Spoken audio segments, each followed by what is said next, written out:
મંગલમ ભગવાન વીરો મંગલમ ગૌતમ પ્રભુ મંગલમ સુરીભદ્રા દયા જૈનો ધર્મોસ્તુ મંગલમ.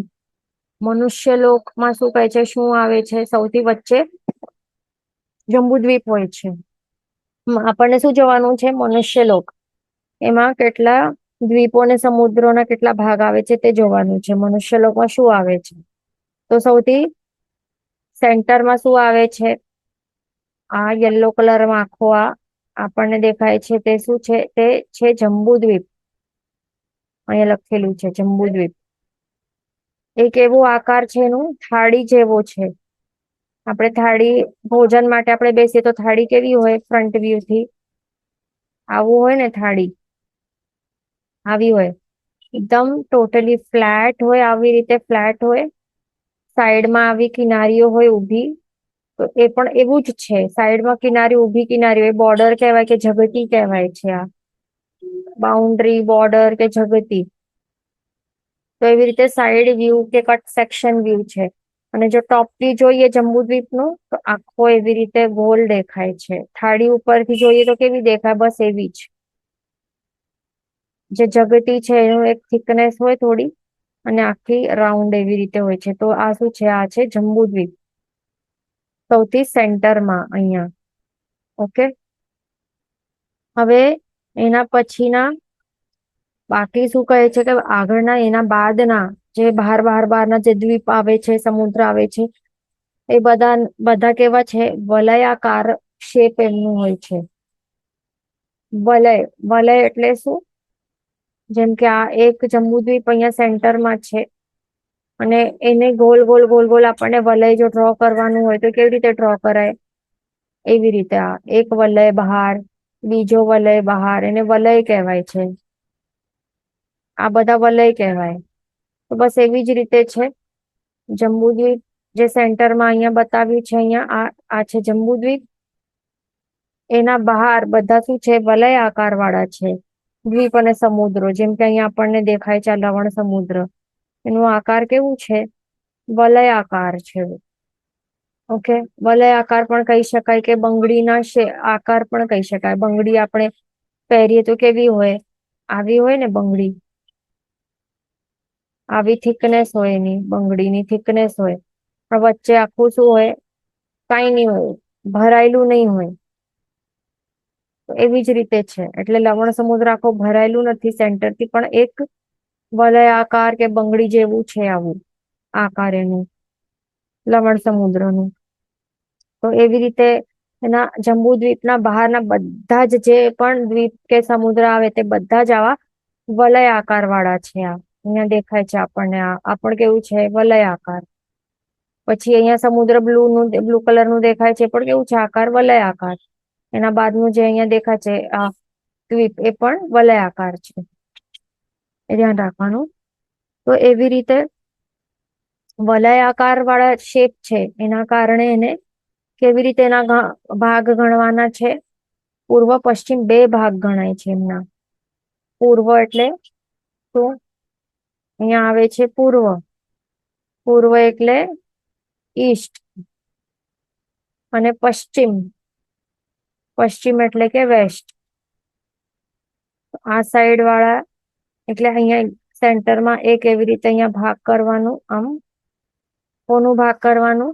જે જંબુદ્વીપના બહારના બધા જે પણ છે વલયાકાર વાળા બધા જ હોય ને દ્વીપ અને સમુદ્રો, એના કારણે એને એવી રીતે બે ભાગમાં ડિવાઈડ કરવામાં આવે છે. એક પૂર્વ ભાગ એટલે કે અહીંયા આ રાઈટ સાઈડ વાળા બધા ભાગ એ બધું પૂર્વ આવી જાય. અને અહીંયા આ વેસ્ટ ભાગ છે, પશ્ચિમ ભાગ. આ બધું પશ્ચિમ ભાગમાં ગણાય.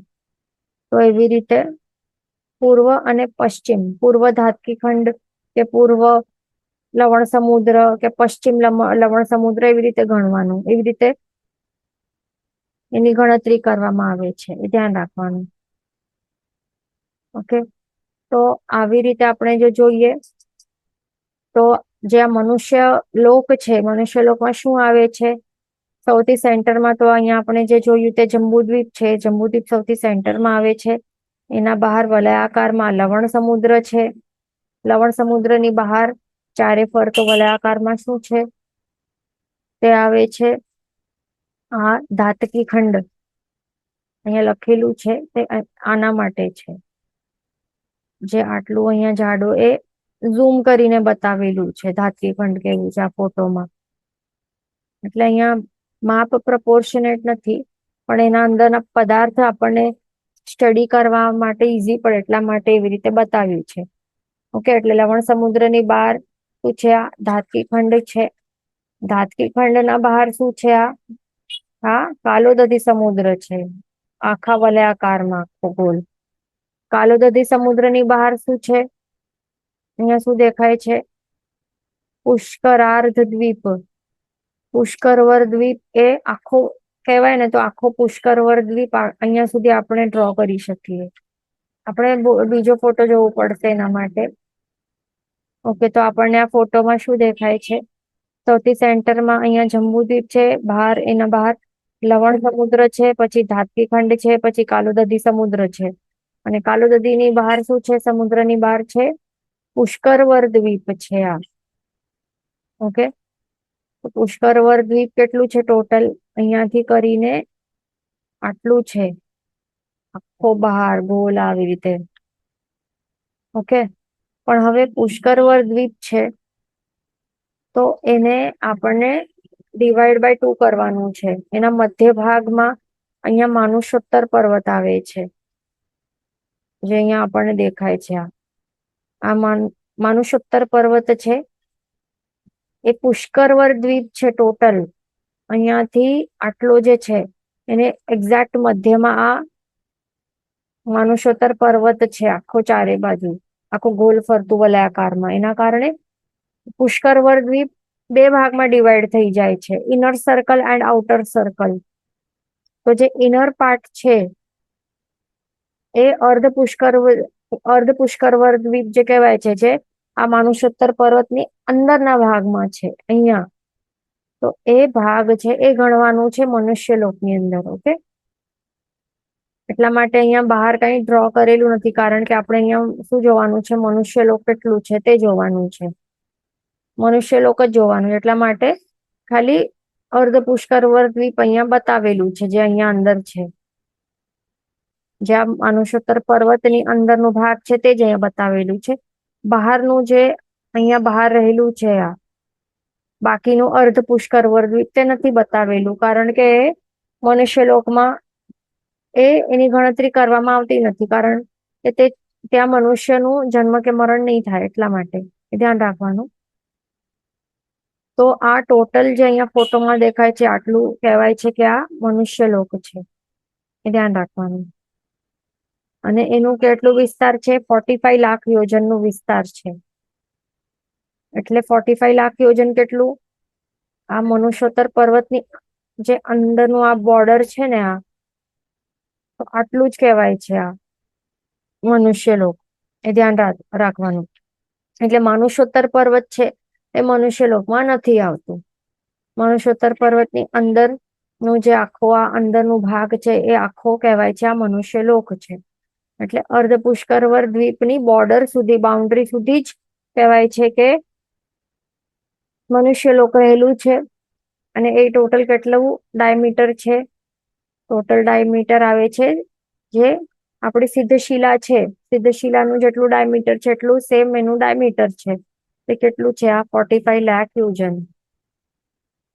45 લાખ યોજનનું એનું ડાયામીટર છે. એને કહેવાય છે આ મનુષ્ય લોક. મનુષ્ય લોક પણ કહેવાય છે કે એને અઢી દ્વીપ પણ કહેવાય છે. અઢી એટલે કે 2.5. અઢી દ્વીપ એટલે કે 2.5 દ્વીપ, ધ્યાન રાખવાનું. તો આ એને અઢી દ્વીપ શા માટે કહેવાય છે? 2.5 દ્વીપ શા માટે કહેવાય છે? કારણ કે એનું માપ એટલું છે, 2.5 છે. એટલે 1 + 1 + 0.5. અઢી દ્વીપ એટલે કેટલા? 2.5 દ્વીપ્સ.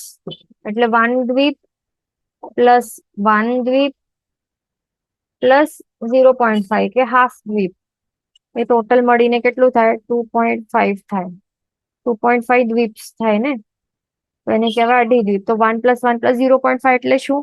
આ પહેલો એક દ્વીપ કયો છે? આ જંબુ દ્વીપ છે.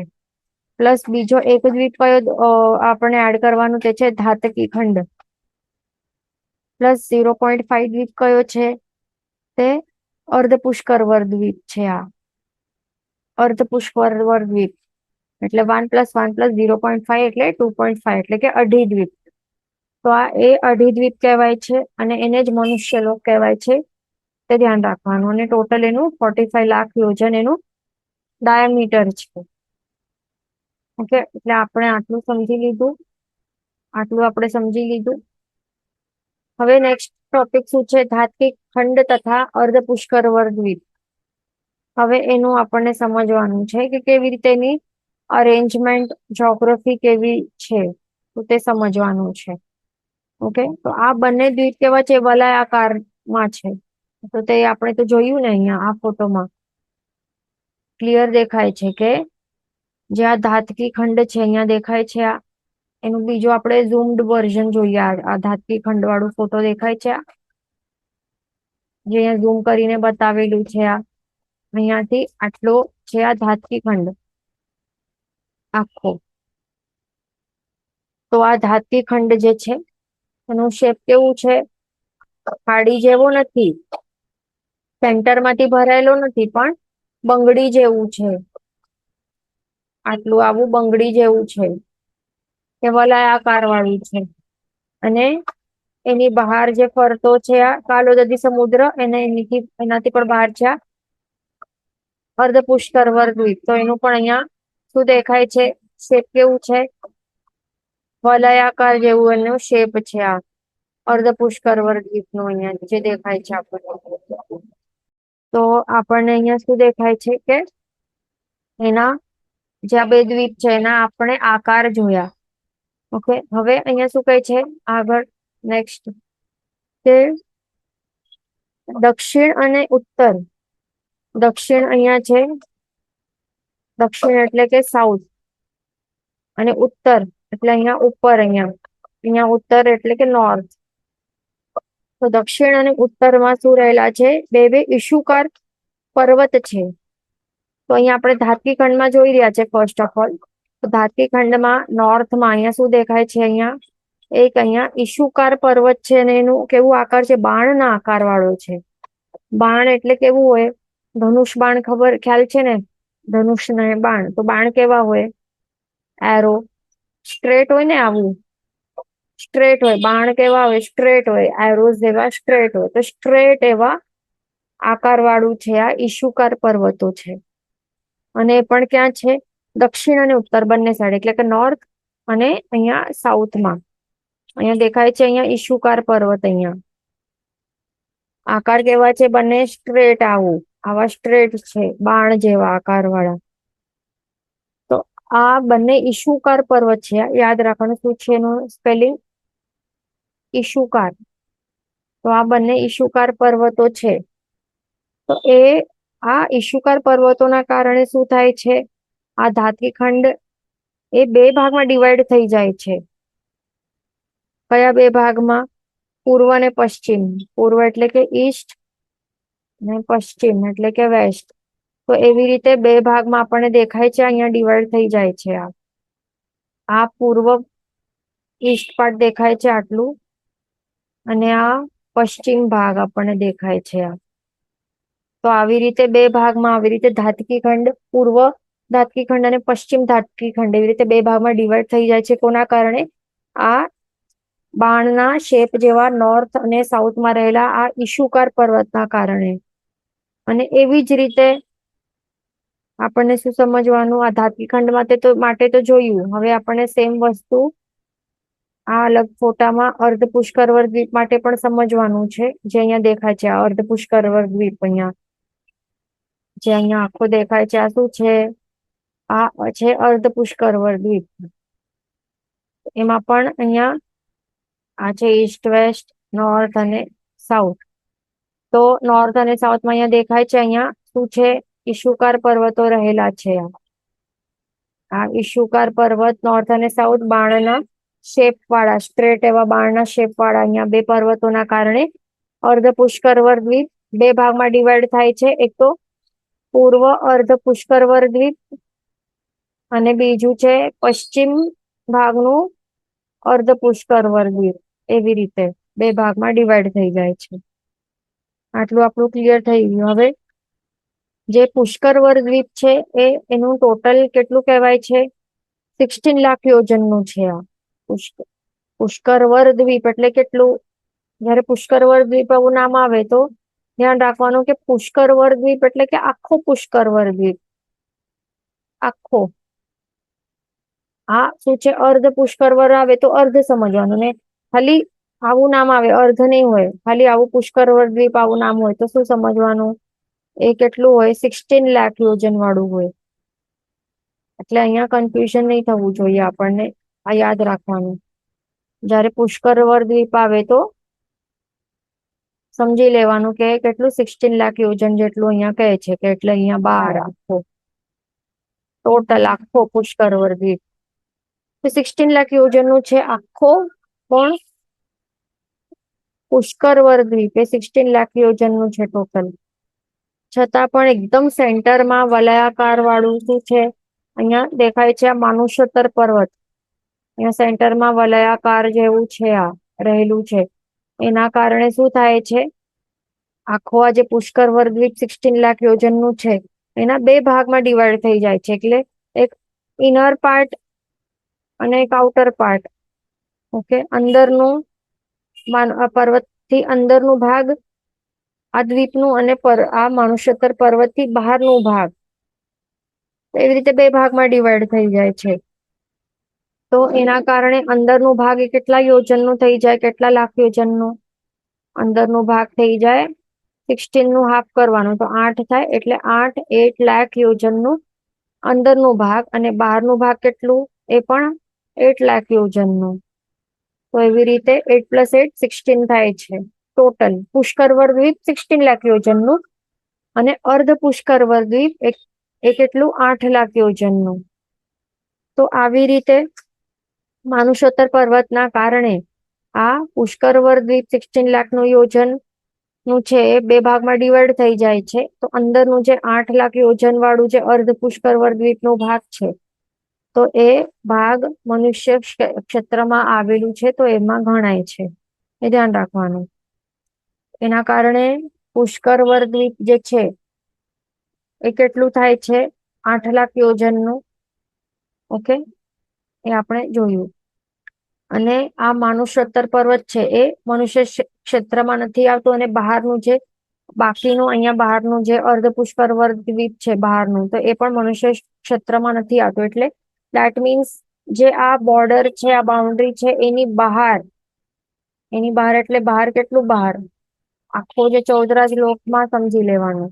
આખો જે 14 લોક છે આખાની વાત આવે છે કે આટલું જે એરિયા છે, આટલું બાઉન્ડ્રી છે એટલે અર્ધ પુષ્કર દ્વીપ છે માનુષોત્તર પર્વતની અંદર નું જેટલું આટલું ભાગ છે એ ભાગ છોડીને બહારનું બધું, બહારનું એટલે આખો બાકીનો આખો જે 14 લોક આખો આવે સમજી લેવાનું. તો એમાં ક્યાં પણ મનુષ્ય છે એમનું મનુષ્યનું ન તો જન્મ થાય ન તો મરણ થાય. એટલા માટે એને મનુષ્ય લોક નહીં કહેવાય બહારના ભાગનું. એ ખાસ ધ્યાન રાખવાનું. ઓકે, તો એવી રીતે આપણે હવે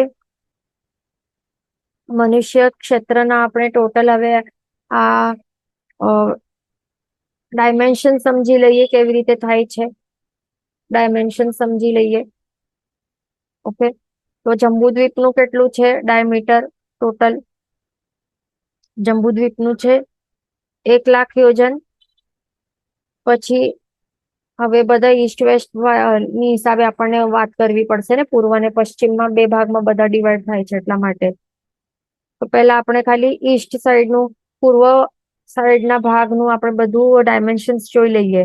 પેલા તો જંબુદ્વીપનું 1 લાખ યોજન છે આ. અને પછી પૂર્વનું જે લવણ સમુદ્ર છે એ કેટલું હોય? જંબુદ્વીપ થી ડબલ હોય ને તો ડબલ કાઉન્ટ કરવાનું. અહીંયા આપણે લખીએ. ઓકે, અહીંયા જંબુદ્વીપનું આપણે અહીંયા જંબુદ્વીપનું એડ કરીએ છીએ. જંબુદ્વીપનું 1 લાખ યોજન પ્લસ અહીંયા આવશે લવણ સમુદ્ર ડબલ હોય તો એના કેટલા હોય? 2 લાખ યોજન હોય. એ પણ કયો? પૂર્વ. એટલે અહીંયા જ લખી લઈએ નહીં તો. ઓકે, અહીંયા 1 જંબુદ્વીપનું, લવણ સમુદ્રનું અહીંયા તો પેલા ભાગ કરી નાખીએ તો ઈઝી પડશે. એવી રીતે પૂર્વ ભાગ અને પશ્ચિમ ભાગ એવી રીતે. ઓકે, તો હવે લવણ સમુદ્રનું જે અહીંયા પૂર્વનું ભાગ છે કેટલા યોજન નું હોય? જંબુદ્વીપ થી ડબલ એટલે કેટલા? 2 લાખ યોજન. પછી અહીંયા પણ લખી લઈએ નહીં તો પશ્ચિમ લવણ સમુદ્રનું અહીંયા 2 લાખ યોજન. લવણ સમુદ્રની બહાર શું છે? ધાતકી ખંડ છે. એ કેટલું હોય? લવણ સમુદ્ર થી ડબલ હોય ને, તો ધાતકી ખંડ કેટલું હોય? 4 લાખ યોજન. પૂર્વ ધાતકી ખંડ 4 લાખ યોજન, પશ્ચિમ ધાતકી ખંડ પણ 4 લાખ યોજન. હવે એની બહાર શું છે? કાલોદરી સમુદ્ર આવે છે. એ ધાતકી ખંડ થી ડબલ હોય એટલે કેટલું હોય? 8 લાખ યોજન. પૂર્વ કાલોદરી સમુદ્ર 8 લાખ યોજન, પશ્ચિમ કાલોદરી સમુદ્ર 8 લાખ યોજન. પછી એની બહાર શું આવે છે? આ અર્ધ પુષ્કરવર દ્વીપ. તો એ પૂર્વનું અર્ધ પુષ્કરવર દ્વીપ કેટલું? પેલા તો આખો પેલા અર્ધ નહીં, પેલા આખો આપણે પુષ્કરવર દ્વીપ સમજી લઈએ. તો પુષ્કરવર દ્વીપ આખો એ કેટલું હોય? કાલોદરી સમુદ્ર થી ડબલ હોય એટલે 16 લાખ યોજન હોય. 16 લાખ યોજન હોય એટલે કેટલું? અહીંયાથી કરીને આખો હોય પુષ્કરવર દ્વીપ. પણ હવે માનુષોત્તર પર્વત એ ડિવાઈડ કરે છે વચ્ચેમાં આવી રીતે, અને અર્ધ પુષ્કરવર દ્વીપ આપણને મનુષ્ય ક્ષેત્રનું આપણને કાઉન્ટ કરવાનું છે ને કે કેટલું વિસ્તાર છે, એટલા માટે આપણને આ માનુષોત્તર પર્વત છે આ ડિવાઈડ કરશે વચ્ચે. તો અંદરનું જે અર્ધ પુષ્કરવર દ્વીપ છે એનું કેટલું થશે? 16 ડિવાઇડેડ બાય 2 એટલે 8 થઈ જશે. એટલે હવે જે પૂર્વનું ભાગ છે અર્ધ પુષ્કરવર દ્વીપનું, પૂર્વનું ભાગ એ કેટલું થાય? 8 લાખ યોજન થાય. આટલું માનુષોત્તર પર્વતની અંદરનું ભાગ 8 લાખ યોજન પૂર્વનું અર્ધ પુષ્કરવર દ્વીપનું. હવે પશ્ચિમનું અર્ધ પુષ્કરવર દ્વીપ કેટલું? એ પણ 8 લાખ યોજન. એટલે હવે આપણને હવે કેલ્ક્યુલેટ કરવું પડશે આખો ટોટલ કેટલું આવે છે તે. તો સૌથી પહેલા આપણને અહીંયાથી સ્ટાર્ટ કરીએ વેસ્ટ થી. એવી રીતે જે પણ નંબર્સ અહીંયા લખ્યા છે બધા એડ કરી લઈએ. તો અહીંયા શું દેખાય છે? 8 plus 8 plus 4 plus 2 plus 1 plus 2 plus 4 plus 8 plus 8 કેટલું આવ્યું? 45 આવ્યું. તો આવી રીતે આપણને દેખાય છે કે 45 લાખ યોજન અહીંયા પ્રોપરલી અહીંયા થાય છે. ઓકે, 8 8 4 2 1 2 4 8 અને 8 ટોટલ થાય છે કેટલું? 45 લાખ યોજન. એટલે ટોટલ આખો જે ડાયમીટર કહેવાય છે, આ આખો ડાયમીટર જે મનુષ્ય ક્ષેત્રનું છે કે અઢીદ્વીપ કહેવાય છે, એનું 45 લાખ યોજન એનું આખો ડાયામીટર છે, જે એક્ઝેક્ટલી ઇક્વલ છે સિદ્ધશિલાનું 45 લાખ યોજન જેટલું ભાગનું. કેમ? કારણ કે માત્ર મનુષ્ય ક્ષેત્રથી જ કોઈ પણ જીવ આરાધના કરીને મોક્ષની અવસ્થાની પ્રાપ્તિ કરી શકે છે. તે રુજુ ગતિએ એટલે કે સ્ટ્રેટ અહીંયા આવી રીતે ફ્રન્ટ વ્યૂ થી જોઈએ તો રુજુ ગતિ એટલે એકદમ સ્ટ્રેટ પરપેન્ડિક્યુલર 90 ડિગ્રીઝ થી ઉપર એ અહીંયા હોય તો આ જે આકાશની જે આ શ્રેણી છે એને જ પકડીને એ સિદ્ધ ગતિની અવસ્થાની પ્રાપ્તિ કરે. સિદ્ધ શિલાની ઉપર રહેલું જે સિદ્ધ ક્ષેત્ર છે તો ત્યાં એ સ્થિર થઈ જાય છે જીવ લોકાગ્ર ભાગે. ઓકે, તો મનુષ્ય ક્ષેત્ર 45 લાખ યોજનનું વિસ્તાર વાળું છે અને ત્યાંથી જ મોક્ષની અવસ્થાની પ્રાપ્તિ થઈ શકે છે. એટલા જ માટે સિદ્ધ ક્ષેત્ર જે છે એ પણ 45 લાખ યોજનની વિસ્તાર વાળું જ છે. એ આપણને ધ્યાન રાખવાનું. જે સિદ્ધ શિલા છે એ પણ 45 લાખ યોજનનું ડાયમીટર વાળું છે અને એના ઉપર રહેલું જે સિદ્ધ ક્ષેત્ર છે એનું પણ એક્ઝેક્ટલી સેમ એનું આ ડાયમીટર છે, વિસ્તાર છે. ધ્યાન રાખવાનું મનુષ્ય ક્ષેત્રની જેટલું જ, ન એક સૂત આગળ પાછળ, એ ધ્યાન રાખવાનું. તો અહીંયા આપણે આ સમજી લીધું કે 45 લાખ યોજન કેવી રીતે થાય છે મનુષ્ય ક્ષેત્રનું. હવે આગળ શું કહે છે? આગળ આપણને શું કહે છે કે બે ધાત્વિક ખંડ ને બે અર્ધ પુષ્કરવર્તી દ્વીપ. તો અહીંયા બે બે શા માટે કહે છે? કારણ કે આપણે પહેલા શું જોઈ લીધું કે જે ઈશુકાર પર્વત છે એ મેન છે, એ યાદ રાખવાનું કે ઈશુકાર પર્વતો જ રહેલા છે, બે બે ઈશુકાર પર્વતો નોર્થ અને સાઉથમાં, જે બાણના આકાર વાળા છે. એની કારણે દાંતીખંડ બે ભાગમાં ડિવાઈડ થાય છે, પૂર્વ ને પશ્ચિમ, અને અર્ધ પુષ્કરવર્તી પણ બે ભાગમાં ડિવાઈડ થાય છે, પૂર્વ અને પશ્ચિમ બે ભાગમાં. એટલા માટે અહીંયા બે ધાત્વિખંડ લખેલા છે. એમને વિચારવાનું ક્યારે બે બે ધાત્વિખંડ ક્યાંથી આવ્યા, બે બે ક્યાં છે, એટલે એ ધ્યાન રાખવાનું આપણને. ઓકે, તો બે ધાત્વિખંડ એટલે શું? ઈસ્ટ અને વેસ્ટ વાળા. બે અર્ધ પુષ્કરવર્તી એટલે શું? ત્યાં નોટ ડાઉન કરી લેવાનું તો યાદ રહેશે આગળ ચાલીને. પૂર્વ અને પશ્ચિમ લખી લેવાનું. તો એવી રીતે બે ધાત્વિખંડ અને બે અર્ધ પુષ્કરવર્તી દ્વીપ, ટોટલ આ ચાર છે. તો ચારેનું વર્ણન એટલે ચારેની જ્યોગ્રાફી જે છે ને, કે અરેન્જમેન્ટ કે ગોઠવણ, એ બધું જંબુદ્વીપના વર્ણનની સમાન જ છે, ખાલી શેપ જ અલગ છે, એ ધ્યાન રાખવાનું. આ દ્વીપ કેવા છે, ધાત્વિખંડ અને અર્ધ પુષ્કરવર્તી દ્વીપ, એ વલયાકાર જેવા છે, બંગડી જેવા શેપ વાળા છે. પણ જંબુદ્વીપ તો કેવું છે, આખો ભરેલો, આખો થાળી જેવો ગોલ છે ને, આખો સેન્ટર થી પણ આખો ભરેલો છે. અને આ કેવા છે, ધાત્વિખંડ આવા છે. આ બંને અહીંયા આટલું જ ભરેલા છે આવા. મેંદુવડો કેવો હોય? મેંદુવડો બસ મેંદુવડાના જેવા છે આ બધા દ્વીપો, ધ્યાન રાખવાનું.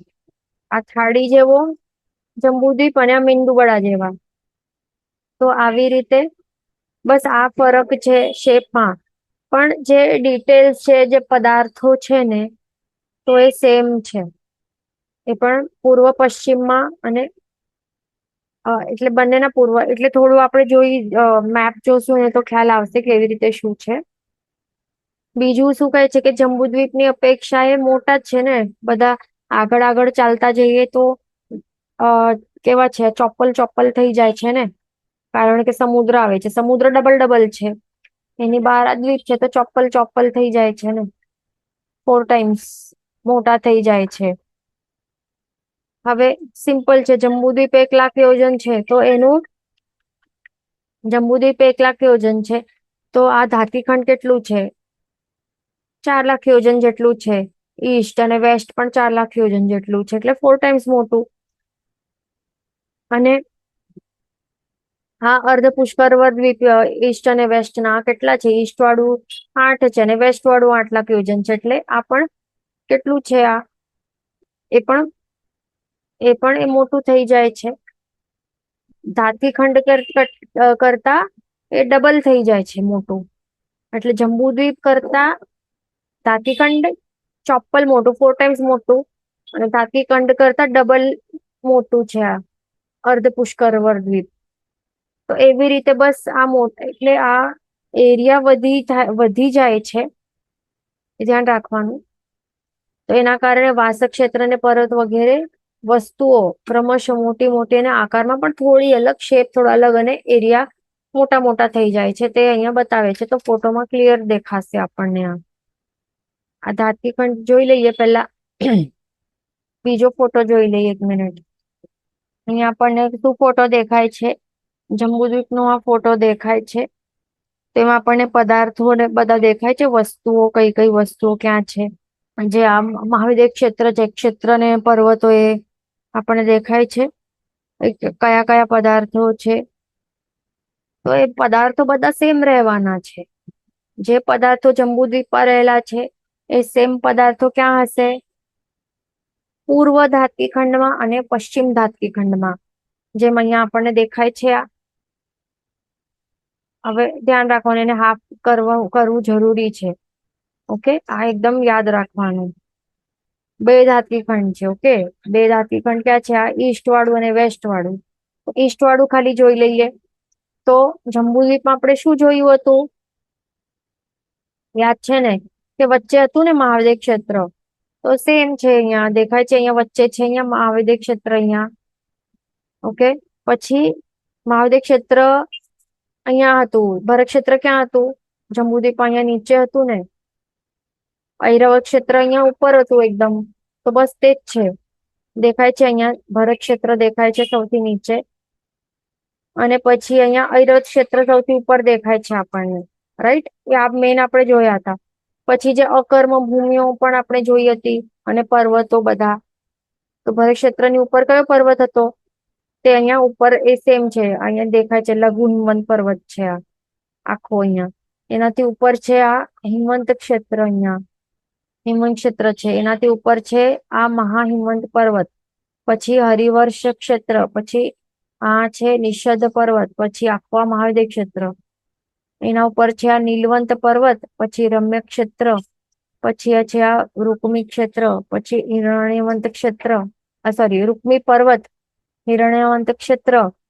એના ઉપર છે શિખરી પર્વત, પછી છેલ્લો છે આ ઐરાવત ક્ષેત્ર અહીંયા. ઓકે.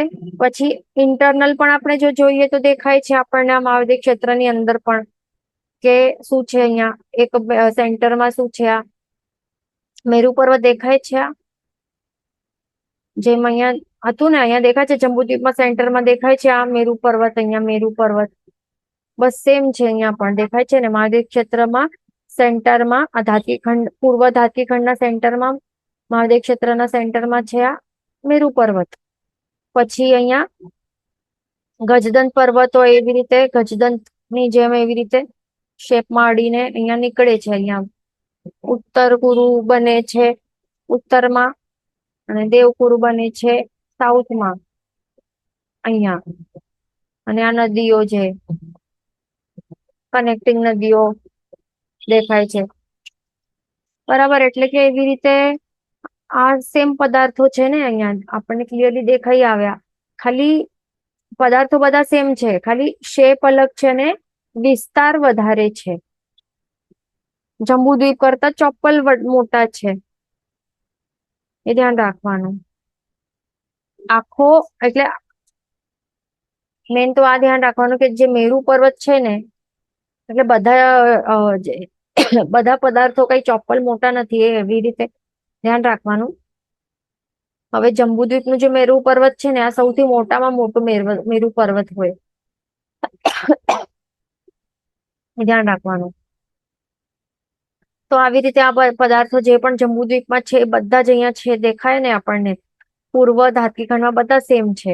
તેવી જ રીતે જે પશ્ચિમ ધાતકીખંડ છે એમાં પણ સેમ છે. અહીંયા ભરત ક્ષેત્ર અહીંયા સૌથી નીચે, પછી લઘુ હિમવંત પર્વત, હિમવંત ક્ષેત્ર, મહાહિમવંત પર્વત, હરિવર્ષ ક્ષેત્ર, નિષદ પર્વત, મહાદેવ ક્ષેત્ર, નીલવંત પર્વત, રમ્ય ક્ષેત્ર, રૂકમી પર્વત, હિરણ્યવંત ક્ષેત્ર, શિખરી પર્વત, ઐરાવત ક્ષેત્ર.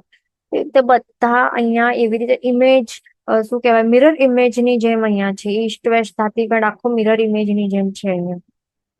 આટલું આપણું અહીંયા ક્લિયર થઈ ગયું. એટલે દેટ મીન્સ જો આપણે જોઈએ તો એક આખો ધાતકીખંડ જોઈએ, ઈસ્ટ અને વેસ્ટ મિક્સ કરીને આપણે જો જોઈએ તો કેટલા ખાલી ધાતકીખંડમાં 2 મહાવિદ્ય ક્ષેત્ર થઈ ગયા, 2 હરિવર્ષ ક્ષેત્ર, 2 નિષદ પર્વત, બધા બે થઈ ગયા ને. 2 ભરત ક્ષેત્ર છે, 2 ઐરાવત ક્ષેત્ર છે, બધું 2 થઈ ગયું.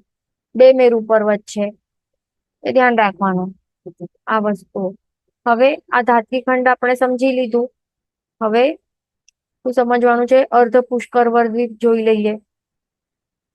અર્ધ પુષ્કરવર દ્વીપ, આખો અર્ધ પુષ્કરવર દ્વીપ આપણને બતાડ્યું છે એમણે. એ કે કાલોદદી સમુદ્રની બહાર છે આ, અને એની બહાર છે આ, અરે આખા જે પુષ્કરવર દ્વીપની સેન્ટરમાં અહીંયા માનુષોત્તર પર્વત છે આ, કે તે આપણે સમજી લીધું હતું. હવે શું કરવાનું? સૌથી પહેલા એમાં 2 ભાગમાં ડિવાઈડ કરવાનું ને. ઈશુકાર પર્વત એ 2 ભાગમાં ડિવાઈડ કરે છે, એ પહેલા કરી લેવાનું. ઈસ્ટ અને વેસ્ટ, પૂર્વ અને પશ્ચિમ, એવી રીતે 2 ભાગ થાય છે.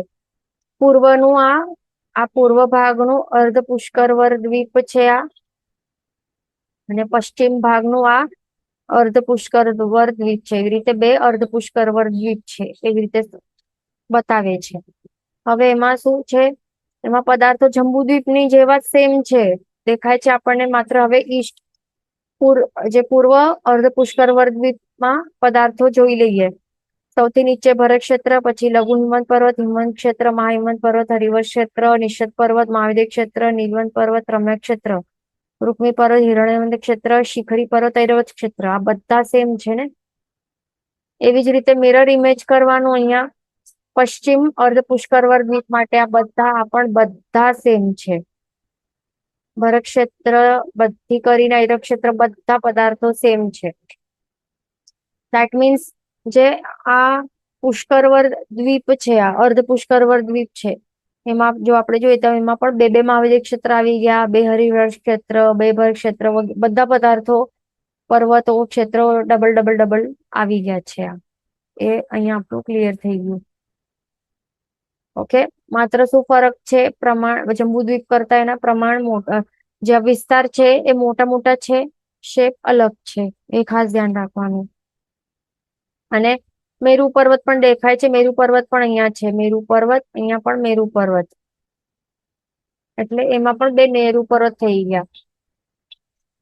અને જંબુદ્વીપ નું મેરુ પર્વત છે આ, એ સૌથી મોટુંમાં મોટું છે આ. ઓકે, અને આ અર્ધ પુષ્કરવર દ્વીપ વાળા મેરુ પર્વત નાનકડા છે. જંબુદ્વીપના મેરુ પર્વત કરતા કમ્પેરેટિવલી સ્મોલર છે સાઈઝમાં. એટલે આખું જે આપણે હવે શું સમજી લીધું, આખું મનુષ્ય ક્ષેત્રની જોગ્રાફી આપણે સમજી લીધી. ક્યાં શું છે એનાથી આપણને શું ખ્યાલ આવે છે કે મેરુ પર્વત કેટલા છે? 5 છે. અહીંયા શું મલ્ટીપ્લાય બાય 5 કરવાનું, તો દરેક પદાર્થ આપણને આખા અઢી દ્વીપના બધા આપણને પદાર્થો મળી જાય. જંબુદ્વીપમાં રહેલા જે પણ પદાર્થો છે એને મલ્ટીપ્લાય બાય 5 કરીએ તો બધા આખા અઢી દ્વીપમાં કેટલા પદાર્થો ટોટલ છે તે મળી જાય. સિમ્પલ આટલું કેલ્ક્યુલેશન છે. આ આપણે પેલા જોઈ લઈએ અઢી દ્વીપનું શું કહે છે. જંબુદ્વીપ, ધાત્રીખંડ અને અર્ધ પુષ્કરવર દ્વીપ, એટલે એક જંબુદ્વીપ, એક ધાત્રીખંડ અને હાફ અર્ધ પુષ્કરવર દ્વીપ છે ને, એટલે 1 + 1 + હાફ એટલે 2.5 થાય છે. એટલે એને 2.5 એટલે અઢી કહેવાય છે, એને અઢી દ્વીપ કહેવાય છે આ. અને અઢી દ્વીપમાં જ મનુષ્યનો વાસ છે. એટલે મેન શું, જન્મ કે મરણ અઢી દ્વીપમાં જ થઈ શકે છે મનુષ્યનો. એટલે અહીંયા આપણે આ વાસ, આ વર્ડ છે, આ મેન ધ્યાન રાખવાનું કે મનુષ્યોનું ગમનાગમન થઈ શકે છે, અઢી દ્વીપથી બહાર જઈ શકે છે મનુષ્યો. કોઈ પણ એવી વિદ્યાઓ હોય કે દેવતાઓના સહાયથી વગેરે એ બહાર જઈ શકે છે. માનુષોત્તર પર્વતે પાર કરીને ત્યાં બહાર પણ જઈ શકે છે, ત્યાં બહાર રહી શકે છે, એવું કઈ પ્રોબ્લેમ નથી. પણ અઢી દ્વીપના મનુષ્યનું આપણે કહીએ ને તો અહીંયા શું લખવાનું કે મનુષ્યનું અઢી દ્વીપમાં જ મનુષ્યનું જન્મ કે મરણ થઈ શકે છે. આ જન્મ મરણ એ ત્યાં એડ કરી લેવાનું, બધાને પોતપોતાના બુક્સમાં એ ખાસ ધ્યાન રાખવાનું. અઢી દ્વીપમાં જ મનુષ્યોનું જન્મ મરણ શક્ય છે, એ ધ્યાન રાખવાનું. આ એક નિયમ છે આ. અને એના કારણે અઢી દ્વીપને મનુષ્ય ક્ષેત્ર કહેવામાં આવે છે. ઓકે, એ ધ્યાન રાખવાનું. અઢી દ્વીપમાં જ મનુષ્યનું જન્મ કે મરણ શક્ય છે, એટલા માટે એનું બીજું નામ મનુષ્ય ક્ષેત્ર છે, એ ધ્યાન રાખવાનું. ઓકે, આ રીઝન યાદ રાખવાનું. આટલું આપણું ક્લિયર થઈ ગયું. હવે આગળ ચાલીએ. આ ફોટો દેખાય છે, આ શું છે? આ અઢી દ્વીપનું છે. આ ફોટો સમજવાનું છે આપણને, તો સમજી લઈએ કેવી રીતે શું છે. અહીંયા માર્કિંગ કરવા પડશે આપણને, આમાં માર્કિંગ નથી કરેલા. ઓકે, તો અહીંયા શું દેખાય છે આપણને? સિમ્પલ અહીંયા વિજયોની ડિરેક્શન્સ ને પ્લેસમેન્ટ અરેન્જમેન્ટ થી અને ગજદંત પર્વતથી આપણને ખ્યાલ આવી જાય છે કે આ ઈસ્ટ ક્યાં છે. ઈસ્ટ અહીંયા દેખાય છે, અહીંયા આ છે ઈસ્ટ, આ છે વેસ્ટ, અહીંયા છે નોર્થ અને અહીંયા છે સાઉથ. એટલે એવી રીતે છે. આ બુકને ટર્ન આપણે કરી શકીએ. જો આવી રીતે નહીં સમજમાં આવે, કન્ફ્યુઝન થાય, તો બુકને ફરાવવું પડશે. આવી રીતે ફરાવી લેવાની. ઈસ્ટ, વેસ્ટ, નોર્થ ને ઉપરની સાઈડ મૂકીએ, સાઉથ ને નીચે મૂકીએ તો બધાને ઈઝી સમજાશે, ઈઝીલી. અહીંયા વચ્ચેનું અહીંયા દેખાય છે આ આખો અહીંયા બ્લેક કલર. અહીંયા આપણને દેખાય છે આ છે જંબુદ્વીપ. અહીંયા દેખાય છે જંબુદ્વીપ, અહીંયા સેન્ટરમાં આપણને. અહીંયા પછી જંબુદ્વીપની બહાર આપણને શું દેખાય છે? આ બ્લુ કલરનું છે, આ લવણ સમુદ્ર, પછી અહીંયા જે દેખાય છે તે ધાત્રીખંડ છે, એની બહાર છે બ્લુ કલરનું આ કાળોદરી સમુદ્ર, એની બહાર છે આ અર્ધ પુષ્કર દ્વીપ યલોમાં, અને એની બહાર અહીંયા જે દેખાય છે જે રેડ કલરમાં એ માનુષોત્તર પર્વતનું આ છે. ઓકે, તો એવી રીતે અહીંયા આ અઢી દ્વીપનો આ ફોટો છે, ધ્યાન રાખવાનું. ઓકે, હવે નેક્સ્ટ આપણને જોવાનું છે આગળનું શું બતાવે છે. અઢી દ્વીપની કર્મ તથા અકર્મ ભૂમિ બતાવે છે આ. ઓકે, તો જંબુદ્વીપની કોઈ પણ વસ્તુ આપણે કહેતા હતા જંબુદ્વીપની કોઈ પણ પદાર્થ હોય ને એને મલ્ટીપ્લાય બાય 5 કરવાનું, તો અઢી દ્વીપમાં કેટલી એ વસ્તુ અઢી દ્વીપમાં ટોટલ કેટલી છે તો તે આપણને એનો આન્સર મળી શકે છે. ઓકે, એટલે જંબુદ્વીપની હવે આપણને ગોતવાનું છે કે અઢી દ્વીપમાં કેટલા મેરુ પર્વત છે. તો જંબુદ્વીપમાં આપણને પહેલા વિચારવાનું કેટલા મેરુ પર્વત છે. એક જ છે ને વચમાં એક મેરુ પર્વત છે, તો હવે મલ્ટીપ્લાય બાય 5 કરશું. નિયમ જેવી રીતે છે કોઈ પણ વસ્તુને 5 વડે ગુણવાનું, તો અઢી દ્વીપની વસ્તુ પ્રાપ્ત થાય છે. તો 5 વડે ગુણ્યો, આપણે મલ્ટીપ્લાય કર્યો 1 મલ્ટીપ્લાય બાય 5, તો કેટલો આન્સર આવ્યો? 5 આવ્યો ને.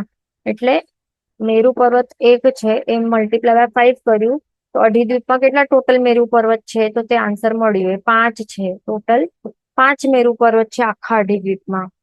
તો એવી રીતે જ આપણે જંબુદ્વીપમાં ભરત ક્ષેત્ર કેટલા છે? 1 છે, તો મલ્ટીપ્લાય બાય 5 કરીએ તો ટોટલ અઢી દ્વીપમાં 5 ભરત ક્ષેત્ર પ્રાપ્ત થાય.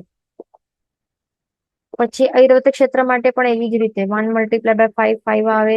મહાદેવ ક્ષેત્ર પણ જંબુદ્વીપમાં 1 છે, તો મલ્ટીપ્લાય બાય 5 કરીએ તો અઢી દ્વીપમાં ટોટલ 5 મહાદેવ ક્ષેત્ર આપણને મળ્યું છે આન્સર. તો એટલે એવી રીતે આ માત્ર આ ક્ષેત્ર નહીં પણ દરેક ક્ષેત્રો માટે કે દરેક પર્વત કોઈ પણ વસ્તુ માટે પદાર્થો માટે એ જ સમજવાનું, સેમ રૂલ એ અપ્લાય થાય છે.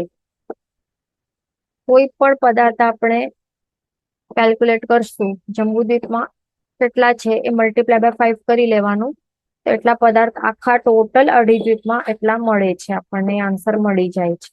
એ ધ્યાન રાખવાનું. તો હવે જંબુદ્વીપમાં ટોટલ કેટલા છે કર્મભૂમિઓ? જંબુદ્વીપમાં કેટલી છે કર્મભૂમિ? કોઈને ખ્યાલ છે કેટલી છે જંબુદ્વીપમાં કર્મભૂમિ? આખા જંબુદ્વીપમાં કેટલી છે કર્મભૂમિઓ? કોઈને ખ્યાલ છે? અહીંયા બે આન્સર આવી ગયા, મહેન્દ્રભાઈના અને ભાવેશભાઈના. બંનેના આન્સર આવે 3 છે, તો એ રાઈટ છે. જંબુદ્વીપમાં 3 કર્મભૂમિઓ હોય છે. કઈ કઈ હોય છે? એક તો હોય છે ભરત ક્ષેત્ર, પછી હોય છે મહાવિદ્ય ક્ષેત્ર અને ઐરાવત ક્ષેત્ર. તો એવી રીતે ટોટલ 3 ક્ષેત્રો છે એને કર્મભૂમિ કહેવાય છે. એટલે ટોટલ 3 કર્મભૂમિઓ છે. તો હવે આપણને જંબુદ્વીપની આપણને ખ્યાલ આવી કે કેટલી છે 3 કર્મભૂમિઓ છે. તો હવે આપણને કેલ્ક્યુલેટ કરવાનું છે કે ટોટલ આખા અઢી દ્વીપમાં કેટલી કર્મભૂમિ હોય. તો એ રૂલ પ્રમાણે આપણને કરવું પડશે 3 મલ્ટીપ્લાય બાય 5, એટલે કેટલું આવે છે આન્સર? 15 આવે છે. એટલે ટોટલ આખા અઢી દ્વીપમાં 15 કર્મભૂમિઓ હોય છે, ધ્યાન રાખવાનું. 15 કર્મભૂમિઓ એટલે આખા અઢી દ્વીપમાં કેટલા હોય છે ભરત ક્ષેત્ર? જંબુદ્વીપમાં 1 ભરત ક્ષેત્ર, તો આખા અઢી દ્વીપમાં 5 ભરત ક્ષેત્ર, મલ્ટીપ્લાય બાય 5 કરવાનું. પછી મહાદેવ ક્ષેત્ર જંબુદ્વીપમાં 1 હોય તો મલ્ટીપ્લાય બાય 5 કરીએ તો એ 5 આવે છે. એટલે 5 આખા અઢી દ્વીપમાં 5 મહાદેવ ક્ષેત્ર.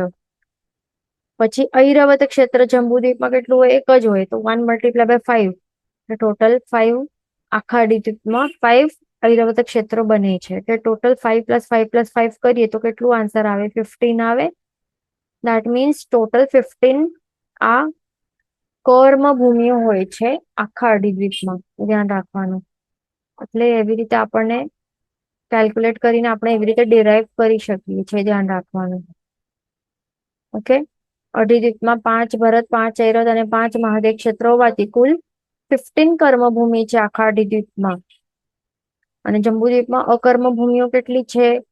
6 અકર્મભૂમિઓ છે, ધ્યાન રાખવાનું. તો 6 કઈ કઈ અકર્મભૂમિઓ છે જંબુદ્વીપમાં તે આપણે જોઈ લઈએ. આપણને આ ફોટો દેખાય છે, એમાં આ ફોટો પહેલા પણ આપણે સ્ટડી કર્યું હતું ઘણી વખત. જ્યારે પર્વત નદી ગ્રહો એ બધું ભણતા હતા ત્યારે. તો આ શું છે, કોઈનું ફોટો છે? આ જંબુદ્વીપનું ફોટો છે આ. તો આ જંબુદ્વીપમાં આપણને શું જોવાનું છે કે અકર્મ ભૂમિઓ કેટલી છે. પહેલા તો કર્મ ભૂમિઓ જોઈ લઈએ. કઈ પહેલા કર્મ ભૂમિઓ જોઈએ તો કઈ કઈ છે? આ ભરત ક્ષેત્ર કર્મભૂમિ છે. પછી મહાવિદ્ય ક્ષેત્ર આ કર્મભૂમિ છે. અને ઐરાવત ક્ષેત્ર પણ કર્મભૂમિ છે. આ ત્રણ મળી ગઈ કર્મ. હવે અકર્મ ભૂમિ રેડમાં આપણે જોઈ લઈએ કઈ કઈ છે. તો અહીંયા દેખાય છે આપણને હિમવંત ક્ષેત્ર, હરિવર્ષ ક્ષેત્ર, પછી રમ્ય ક્ષેત્ર, હિરણ્યવંત ક્ષેત્ર. આ 4 ક્ષેત્ર થયા. પ્લસ હજી શું આવશે? અહીંયા મહાવિદ્ય ક્ષેત્રમાં અહીંયા શું છે? આવી રીતે ગજદંત પર્વતો છે. અને એના કારણે શું બને છે? અહીંયા ઉત્તરમાં ઉત્તર કુરુ, અહીંયા ઉત્તર કુરુ આવે છે. અને અહીંયા દક્ષિણમાં દેવકુરુ આવે છે. અહીંયા દેવકુરુ. ઓકે, તો આ બે એટલે 1 1 2 3 અને 4 5 અને 6 3 અને 4 ટોટલ કેટલી થઈ અકર્મ ભૂમિ? 6 થાય છે. એટલે આખા આ જંબુદ્વીપમાં અકર્મ ભૂમિ 6 હોય છે. તો પછી અઢી દ્વીપમાં કેટલી હોય અકર્મ ભૂમિ? રૂલ પ્રમાણે આપણને કેલ્ક્યુલેટ કરવું પડશે. જંબુદ્વીપમાં ટોટલ 6 અકર્મ ભૂમિ હોય, તો મલ્ટીપ્લાય બાય 5 કરશું તો અઢી દ્વીપમાં રહેલી ટોટલ અકર્મ ભૂમિઓ આવશે. 6 5 30. અને ટોટલ અઢી દ્વીપમાં કેટલી હોય છે? 30 અકર્મ ભૂમિઓ રહેલી હોય છે. ધ્યાન રાખવાનું. ઓકે, અને મેરુ પર્વત જેમ આપણે શું જોયું એવી રીતે 5 છે. આ જંબુદ્વીપમાં એક મેરુ પર્વત, પછી ધાત્રીખંડ ઈસ્ટ અને વેસ્ટમાં એક એક, અને અર્ધ પુષ્કરવર દ્વીપ ઈસ્ટ અને વેસ્ટમાં એક એક મેરુ પર્વત. એટલે ટોટલ 5 મેરુ પર્વત હોય છે આખા અઢી દ્વીપમાં. તો એટલે આપણે આ સમજી લીધું. હવે નેક્સ્ટ હવે ક્લાસમાં આપણે શું જોવાનું છે? આપણને જોવાનું છે કે સૂર્યચંદ્રની પંક્તિ જોવાની છે કે કેટલા સૂર્ય કેટલા ચંદ્ર. આપણને સાયન્સમાં કેટલા બતાડે છે કે એક આટલો મોટો પ્લાનેટ સિસ્ટમ છે ને, સોલર સિસ્ટમમાં આટલું મોટું આખું સૂર્ય હોય, જે વચ્ચે એમનું એમ સ્થિર રહેલું હોય. અને બીજા બધા પ્લાનેટ્સ આખા છે આ ફરતા હોય ગોલ ગોલ ગોલ ગોલ. અર્થ ને મૂન ને બધું, ને પ્લુટો, વિનસ ને જુપિટર, સેટર્ન બધા ફરતા હોય ગોલ ગોલ. તો આવું એમના હિસાબે એવી રીતે હોય કે એક સૂર્ય હોય એકદમ વચમાં એકદમ ગોલ ગોલ આટલું મોટું, અને બીજા બધા નાના એવા ગોલ ગોલ ગોલ ગોલ ફરતા હોય. તો આવું નથી. સત્ય હકીકતમાં કેવું છે તો તે આપણને અહીંયા જે આપણા શાસ્ત્રકાર ભગવંત કેવલી ભગવંત આપણને બતાડ્યું છે આર્યન ભગવાને. તો એ આપણને સત્ય હકીકત નેક્સ્ટ ક્લાસમાં ખ્યાલ આવશે. કે જીન વચન વિરુદ્ધ બોલાય તો મિચ્છામ સર્વ મંગલ માંગલ્યમ સર્વ કલ્યાણ કારણમ પ્રધાનમ સર્વ ધર્માણમ નિરંજયતિ શાસનમ પ્રણમ.